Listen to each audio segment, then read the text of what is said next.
नमस्कार मित्रों। माँ दुर्गा की छठवीं शक्ति है माँ कात्यायनी। नवरात्र में छठे दिन माँ कात्यायनी की ही पूजा की जाती है। इनकी उपासना और आराधना से भक्तों को बड़ी आसानी से अर्थ, धर्म, काम और मोक्ष चारों फलों की प्राप्ति होती है। उनके रोग, शोक, संताप और भय नष्ट हो जाते हैं। जन्मों के समस्त पाप भी नष्ट हो जाते हैं। इस देवी को नवरात्रि में छठे दिन पूजा जाता है। मान्यता है इस दिन पूरी श्रद्धा के साथ माता की उपासना करने और व्रत रखने से मनचाहे वर की प्राप्ति होती है। माँ कात्यायनी का स्वरूप अत्यंत कीर्तिमान है। माँ कात्यायनी की सवारी सिंह यानी शेर है। माँ की 4 भुजाएं हैं और उनके सिर पर हमेशा मुकुट सुशोभित रहता है। माँ की एक भुजा वर मुद्रा और दूसरी भुजा अभय मुद्रा में रहती है। मान्यता है कि अगर भक्त विधि विधान से माता की पूजा करे तो उसके विवाह में आ रही बड़ी से बड़ी अड़चनें खत्म हो जाती हैं। कहा जाता है कि भगवान कृष्ण को पति के रूप में पाने के लिए व्रत की गोपियों ने इन्हीं की आराधना की थी।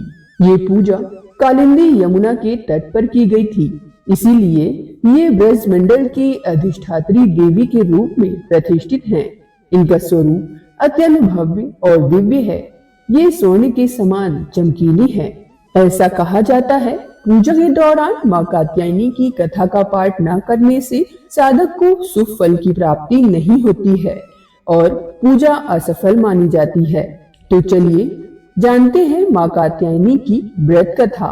पौराणिक कथाओं के अनुसार ऋषि कात्यायन देवी माँ के परम उपासक थे।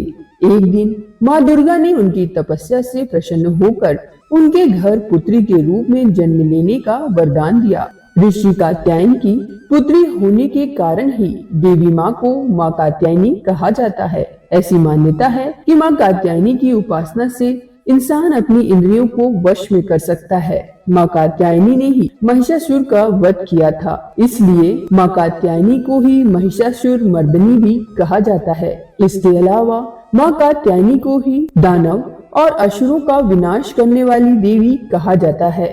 माँ कात्यायनी को शहद का भोग अति प्रिय है। ऐसे में पूजा के समय माँ कात्यायनी को शहद का भोग लगाना चाहिए। कहते हैं ऐसा करने से भक्त का व्यक्तित्व निखरता है। माँ कात्यायनी को लाल रंग भी अति प्रिय है। इस दिन लाल रंग के गुड़हल या गुलाब के फूल माता भगवती को अर्पित करना शुभ माना जाता है। ऐसा करने से माँ भगवती की कृपा बरसती है और भक्त का कल्याण होता है।